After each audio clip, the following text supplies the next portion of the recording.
పంటల్లో అధిక దిగుబడులు సాధించాలంటే నాణ్యమైన భూములు చాలా అవసరం. అయితే తెలంగాణలో మంచి నేలలతో పాటు కొన్ని సమస్యాత్మక భూములు కూడా ఉన్నాయి.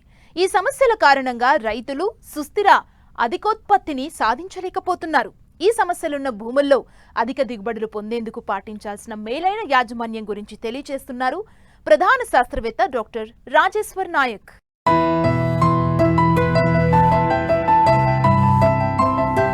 తెలంగాణలో వరి, నూనె గింజలు, ఉద్యాన పంటలు, కూరగాయలు అధిక విస్తీర్ణంలో సాగవుతాయి. ప్రస్తుతం ఖరీఫ్ లో అనువైన పంటలు పండించేందుకు రైతులు సమాయత్తమవుతున్నారు. అయితే రైతులు అధిక దిగుబడుల కోసం రసాయనిక ఎరువులు, పురుగు మందులను మితిమీరి వాడుతున్నారు. దీంతో పంట భూములు నాణ్యత కోల్పోయి అనుకున్నంత దిగుబడులు సాధించలేకపోతున్నారు. రాష్ట్రంలో 9 రకాల సమస్యాత్మక భూములు ఉన్నాయి. వీటిలో లోతు తక్కువ భూములు, తక్కువ నీటి నిల్వ శక్తిగల భూములు, గట్టిపొర భూములు, మాగాణిలో ఆరుతడి భూములు ఉన్నాయి. అలాగే తీవ్ర వాలు, తెల్ల చౌడు, కారు చౌడు, ఆమ్ల నేలలు, సున్నం అధికంగా ఉండే నేలలతో పాటు సల్ఫైడ్ దుష్ప్రభావ నేలలు వంటివి సమస్యాత్మక భూములుగా చెప్పుకోవచ్చు. ఇలాంటి భూముల్లో అధిక దిగుబడులు సాధించాలంటే పాటించాల్సిన మేలైన యాజమాన్య పద్ధతుల గురించి సూచిస్తున్నారు ప్రధాన శాస్త్రవేత్త డాక్టర్ రాజేశ్వర్ నాయక్. ప్రధానంగా తెలంగాణ రాష్ట్రంలో దాదాపు 9 రకాల భూములు సమస్యాత్మకంగా భూములుగా గుర్తించడమైనది. అందులో ప్రధానంగా చూసుకుంటే ముఖ్యంగా లోతు తక్కువ గల భూములు. లోతు తక్కువ గల భూములు సాధారణ ఉపరితలం నుంచి చూసుకుంటే 30 సెంటీమీటర్ల లోతు గల భూములు, వాటిని మనము లోతు తక్కువ గల భూములుగా గుర్తిస్తాము. అయితే ఈ భూములను ఏంటంటే ప్రధానంగా మనం కొద్దిగా యజమాన్య పద్ధతులు సరిగ్గా పాటిస్తే చాలా బాగుంటుంది. ఎందుకంటే చాలామంది రైతులు ఇక్కడ ఆసిఫాబాద్ జిల్లాలో చాలామంది రైతులు ఈ లోతు తక్కువ గల భూములలో పత్తి పంట వేస్తుంటారు.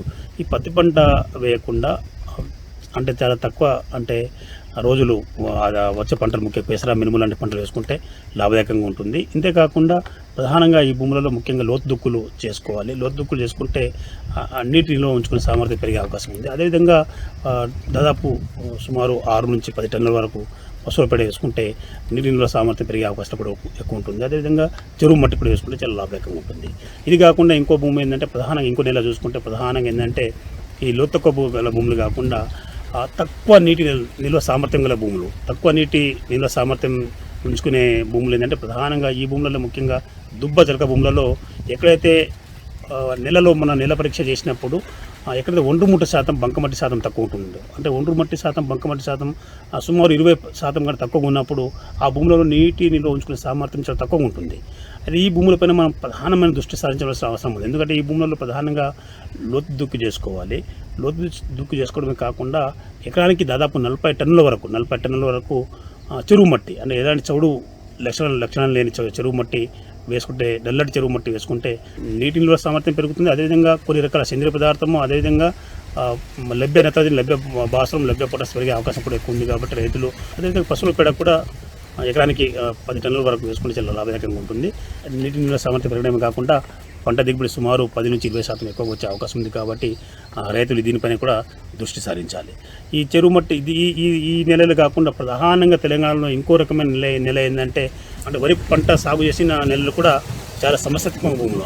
ఈ వరి మాగుడు అంటే చలికాలం, వర్షాకాలం వరి కోసిన తర్వాత చలికాలంలో నెలను బాగా కలియదున్ని రొటవేటర్తో దున్నుకుంటే చాలా పొడిగా దున్నుకోవడమే కాకుండా అందులో మనం ఏదైతే ఆరుతడి పంటలు అంటే నూనె గింజ పంటలు కావచ్చు, ఇతర పప్పు దినుసు పంటలు కావచ్చు, ఈ పంటలను మనము ఆ భూములను మనం సాగు చేసుకోవచ్చు. అదేవిధంగా నిజామాబాద్ జిల్లాలో చూసుకుంటే ఆ ప్రాంతంలో ఉమ్మడి నిజామాబాద్ జిల్లాలో చెరుకు సాగు ఎక్కువ అవుతుంది. ఆ భూములు ఏంటంటే భూమి లోపల గట్టి పొర ఉంటుంది. ఆ రైతులు ఇలాంటి భూములలో లోతు దుక్కులు చేసుకోవాలి. ఇంకోటి ఏంటంటే పశువుల ఎరువు దాదాపు 5 నుంచి 10 టన్నుల వరకు పశువుల ఎరువు వేసుకుంటే చాలా బాగుంటుంది. ఈ పశువుల ఎరువే కాకుండా కొన్ని రకాల ముఖ్యంగా జీలుగా, జనుము లాంటి పచ్చటి ఎరువులు కూడా సాగు చేసుకుంటే లాభదాయకంగా ఉంటుంది. రసాయనిక ఎరువులు తగ్గించి సేంద్రియ ఎరువులను ప్రోత్సహించాలి. అప్పుడే భూముల్లో పోషకాలు పెరిగి పంటకు బలం చేకూరుతుంది. మరోవైపు సమస్యాత్మక భూముల్లో చెరువు మట్టి, పశువుల ఎరువును తోలించి దుక్కిలో కలియదున్నాలి. దీంతో భూముల్లో పంటకు అందించే నాణ్యత పెరుగుతుంది. మరోవైపు ఆయా నేలలకు అనువైన పంటలను ఎంచుకుని సాగు చేస్తే అధిక దిగుబడులు సాధించవచ్చని సూచిస్తున్నారు. ఇది కాకుండా ప్రధానంగా ఇంకో సమస్య ఏంటంటే మన తెలంగాణ జిల్లాలో అంటే చౌడు రెండు రకాలుగా ఉంటుంది. ఒకటి తెల్ల చౌడు లేదా పాల చౌడు, ఇంకోటి కారు చౌడు లేదా నల్ల చౌడు ఉంటుంది. అయితే ఈ ఎండాకాలం తెల్ల చౌడు ఎండాకాలంలో మొత్తం ఆ నేల నీరంతా ఎండిపోయిన తర్వాత నేల అంతా తెల్లగా కనబడుతుంటుంది మనకి. అంటే ఈ తెల్ల చౌడు సమస్య మనకు పోవాలంటే పైన ఆ తెల్ల చౌడు యొక్క పొరను పైన పారతో గీకి వేయాలి. అదేవిధంగా ఆ తెల్ల చౌడు గల పొలాన్ని బాగా దున్ని చిన్న చిన్న మడులుగా తయారు చేసుకొని ఆ మడులలో నీటిని 15 సెంటీమీటర్ల లోతు వరకు నీటిని నిల్వ చేసి ఆ నీటిని ఆ నెలలో ఇంకేటట్టు చేసుకుంటే మళ్ళీ మురుగునీటి పోవడానికి లోతైన కాలువలు తవ్వుకోవాలి. ఈ విషయాన్ని కూడా గమనిస్తే చాలా బాగుంటుంది. ఇంకో ప్రధానమైన సమస్య మన భూమిలో ఏంటంటే కారు చౌడు, నల్ల చౌడు నెలలు కూడా ఉంటాయి. ఇది నల్ల చౌడు నెలలు ఏంటంటే కొంచెం నలుపు రంగులో, బూడిద రంగులో ఎక్కువ అక్కడక్కడ ఉంటాయి. కాబట్టి ముఖ్యంగా ఈ కారు చౌడు, నల్ల చౌడు గల నెలల్లో రైతులు ఏం చేయాలంటే ప్రధానంగా నీళ్లు అంటే మంచి నీళ్లు అంటే లవణాల యొక్క శాతం ఎక్కువగా ఉన్న నీరు కాకుండా తక్కువ ఉన్న నీరు పొలంలో పెట్టి చిన్న మడులు చేసుకొని ఆ పొలంలో పెట్టి 15 సెంటీమీటర్ నిల్వ ఉండేటట్టు చేసుకోవాలి. ఒక 5-6 రోజుల్లో నిల్వ ఉంచిన తర్వాత ఆ నీటిని నీటి కాలువల ద్వారా, లోతైన కాలువల ద్వారా బయట తీసివేయాలి. ఒకవేళ మార్పిడి చెందే సోడియం శాతం 10 కంటే ఎక్కువ ఉన్నప్పుడు, అదే ఉదయం శాతం 8.5 కంటే తక్కువ ఉన్నప్పుడు, లవణాల శాతం 4 కంటే ఎక్కువగా ఉన్నప్పుడు ప్రధానంగా ఏంటంటే ఈ భూములలో జిప్సం భూసార పరీక్ష ఆధారంగా జిప్సం ఎరువులను వేసుకోవాలి. ఆ జిప్సం ఎరువులు వేసుకోవాలి. లేదంటే ఒకవేళ భూసార పరీక్ష చేయించుకోకపోతే చౌడు మీకు నల్ల చౌడు ఉంది అని తెలిసినప్పుడు సుమారు 1.2 నుంచి 1.6 టన్నుల జిప్సం ఎరువులు కూడా వేసుకోవాలి. ఇది కాకుండా మన చెరుకు ఫ్యాక్టరీలో దొరికే ప్రెస్ మడ్ 1.2 నుంచి 1.6 టన్నులు వేసుకుంటే చాలా లాభదాయకంగా ఉంటుంది. ఇంకోటి తెల్ల చౌడు కావచ్చు, పాల చౌడు కావచ్చు, ఇతర ఏ నెలల సమస్యాత్మక భూములు కావచ్చు, ఆ భూములలో పచ్చి రొట్టె ఎరువులు పెసర కానీ, పిల్లి పెసర కానీ, జనుము కానీ, జీలుగ కానీ, అదేవిధంగా పప్పు దినుసు పంటలు పెసర, మినుము, అలసంద లాంటి పంటలు కూడా వేసుకుంటే ఇవి పచ్చి రొట్టె ఎరువులు ఉపయోగపడతాయి. తర్వాత మనకు పప్పు దించుకునే పంటగా కూడా ఉపయోగపడే అవకాశం ఉంది. కాబట్టి చౌడు నెలలలో కూడా మంచి పంటలను సాధించవచ్చు. ఇది కాకుండా ఇంకో ప్రధానమైన భూములు ఏంటంటే ఆమ్ల భూములు. ఈ ఆమ్ల భూములు అంటే ఉదయ సూచిక దాదాపు 6.5 కంటే తక్కువ ఉంటే ఆ భూములను మనం సాధారణంగా ఆమ్ల భూములని అంటాము. బాగా ఎర్రటి మట్టి ఉన్నాయంటే అది ఆమ్ల గుణం ఎక్కువ ఉంటుంది. ఎర్ర మట్టిలో ఏంటంటే ఫెర్రస్ ఆక్సైడ్ అంటే ఇనుము సంబంధిత ఆక్సైడ్లు, అల్యూమినియం సంబంధిత ఆక్సైడ్లు ఎక్కువ ఉంటాయి. కాబట్టి ఆ భూములలో ప్రధానంగా చూసుకున్నప్పుడు ఏంటంటే సున్నం వేసుకోవాలి. ఎందుకంటే ఇక్కడ సున్నం శాతం తక్కువ ఉంటుంది కాబట్టి సున్నం వేసుకుంటే ఈ భూములలో మనం పంట గణనీయంగా పండించవచ్చు. భూసార పరీక్ష ఆధారంగా ఎకరానికి సున్నం దాదాపు 2 టన్నుల వరకు వేసుకోవచ్చు. లేదంటే ప్రెస్ మడ్, చెరుకు ఫ్యాక్టరీలో దొరికే ప్రెస్ మడ్ కూడా వేసుకోవచ్చు. అదేవిధంగా మనం కొన్ని రకాల పంటలు అంటే సేంద్రియ కర్బనం పెరగడానికి పెసర, మినుము లాంటి పంటలు కూడా మనం సాగు చేసుకోవచ్చు. ఇంకో భూములు ఏంటంటే ప్రధానంగా సున్నం శాతం కలిగిన భూములు, సున్నపు భూములు, అదే పశువుల పేడ దాదాపు 10 టన్నుల వరకు వేసుకుంటే లాభదాయకంగా ఉంటుంది.